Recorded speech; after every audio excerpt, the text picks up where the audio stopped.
So, നിങ്ങൾ ready അല്ലേ ജോണിന്റെ ഷോയ്ക്ക് വേണ്ടി? So, put your hands together. Welcome, John Joe.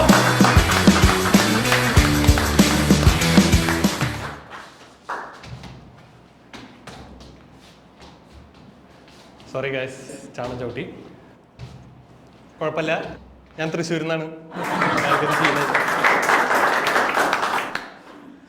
ഞാൻ കഴിഞ്ഞ ദിവസം ഇവിടെ നിന്ന് എറണാകുളത്ത് നിന്ന് കോഴിക്കോട് ഒരു ബസ് കയറിയിട്ട് കണ്ടക്ടറിന് കാശ് കൊടുത്തിട്ട് പറഞ്ഞു, ചേട്ടാ ഒരു തൃശ്ശൂരിൽ നിന്ന്. ആളെന്നെ ബസ്സിൽ നിന്ന് ഇറക്കി വിട്ടിട്ട് തിരുവനന്തപുരം ബസ് കയറി മോനെ ഓടിപ്പോയി കയറിക്കോ, തൃശ്ശൂർ സുരേഷ് ഗോപി കൊണ്ടുപോയി തിരുവനന്തപുരത്ത് ആളുടെ വീട്ടിലാന്ന് പറഞ്ഞു. അപ്പോൾ ഫൈനലി ഗൈസ് സുരേഷ് ഗോപി തൃശ്ശൂർ കൊണ്ടുപോയി. സുരേഷ് ഗോപിക്ക് ഒരു കയ്യടി കൊടുക്കാം. ഞങ്ങൾ അത്ഭുതത്തിൽ കുറഞ്ഞ ഒന്നും ഇദ്ദേഹത്തിൽ നിന്ന് പ്രതീക്ഷിക്കുന്നില്ല. അതായത് ഞങ്ങൾ ഇനി റോഡിനെ പറ്റി കംപ്ലൈന്റ് ചെയ്യില്ല, കാരണം ഞങ്ങൾ മെട്രോ ആണ് പ്രതീക്ഷിക്കുന്നത്. അതുപോലെ തന്നെ നിങ്ങളൊക്കെ വെറും പൗരന്മാരായി തുടരുമ്പോൾ ഞങ്ങൾ പ്രജാദൈവങ്ങളാണ്. അപ്പോ ഇവിടെ എത്ര പേര് തൃശ്ശൂർക്കാരുണ്ട്? ഇപ്പൊ ആൾക്കാർ കുറെ പേര് സമ്മതിക്കണില്ല തൃശ്ശൂർക്കാരാന്നുള്ളത്. പക്ഷെ ഞാൻ തൃശ്ശൂർക്കാരനാണ്. ഈ തൃശ്ശൂർക്കാരെ സ്പോട്ട് ചെയ്യാൻ ഭയങ്കര എളുപ്പമാണ്.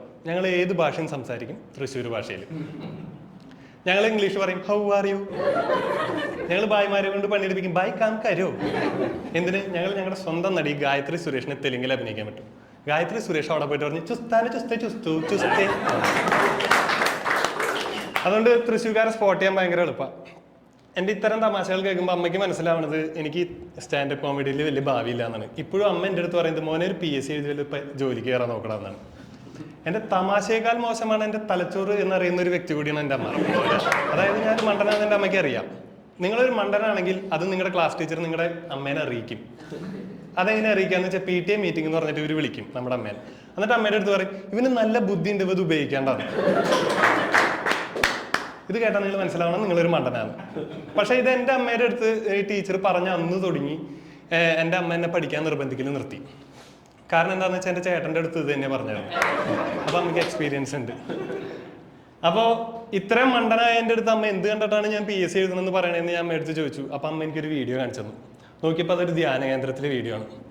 ഒരു ചേച്ചി അവിടെ സ്ഥിരമായി ധ്യാനം കൂടുന്ന ഒരു ചേച്ചിയാണ്. ചേച്ചിയും അച്ഛനും കൂടി നിൽക്കുന്നുണ്ട്. ചേച്ചി PSC എഴുതിയ അനുഭവം പറയാൻ വന്നേക്കാണ്.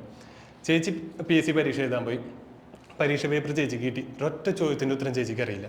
സ്വാഭാവികം, പഠിക്കേണ്ട സമയത്ത് ക്രിക്കറ്റ് കളിക്കില്ല, പ്രാർത്ഥിച്ച് നടന്നാലും ചോദ്യങ്ങൾ കണ്ട ഉത്തരം കിട്ടാൻ സാധ്യതയില്ല. പക്ഷെ ചേച്ചിക്ക് ഈ ധ്യാന കേന്ദ്രത്തിൽ നിന്ന് കിട്ടിയ മാതാവിൻ്റെ ഒരു കാശ് രൂപ ഉണ്ടായിരുന്നു. ഇത് ഓരോ ചോദ്യത്തിൻ്റെ അവിടെ വെച്ചിട്ട് ചേച്ചി പ്രാർത്ഥിച്ചു, മാതാവ് എനിക്ക് ഉത്തരം പറഞ്ഞു.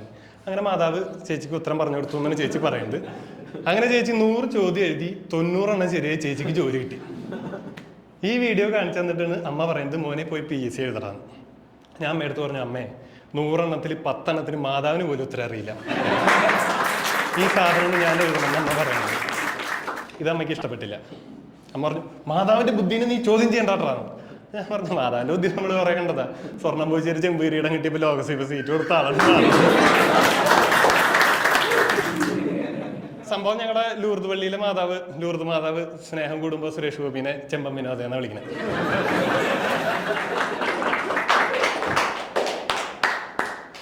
നിങ്ങൾക്ക് ആർക്കെങ്കിലും മനുഷ്യത്വത്തിന്റെ ഒരു യൂണിറ്റ് അറിയോ? ഇപ്പോൾ വെയിറ്റിന് കിലോഗ്രാം, സ്പീഡിന് km/h എന്ന് പറഞ്ഞാൽ മനുഷ്യത്വത്തിന് ഒരു യൂണിറ്റ് ഉണ്ട്. ഇത് ഞങ്ങൾ തൃശ്ശൂർ ക്രിസ്ത്യാനികൾക്കറിയാം. ഇലക്ഷൻ്റെ സമയത്ത് എല്ലാവരും വന്നിട്ട് ഞങ്ങളുടെ അടുത്ത് തൃശ്ശൂർ ക്രിസ്ത്യാനികളുടെ അടുത്ത് പറഞ്ഞു മണിപ്പൂരിലുള്ള ആൾക്കാരെ തല്ലിക്കൊല്ലുന്നു, പള്ളി പൊളിക്കുന്നു, പെണ്ണുങ്ങളെ തുണിയില്ലാതെ നടത്തുന്നു എന്നൊക്കെ ഞങ്ങളുടെ തൃശ്ശൂർ ക്രിസ്ത്യാനികളുടെ അടുത്ത് പറഞ്ഞപ്പോൾ ഞങ്ങൾ തൃശ്ശൂർ ക്രിസ്ത്യാനികൾ അതിനെന്താ അത് 6000 കിലോമീറ്റർ അപ്പുറത്തല്ലേ.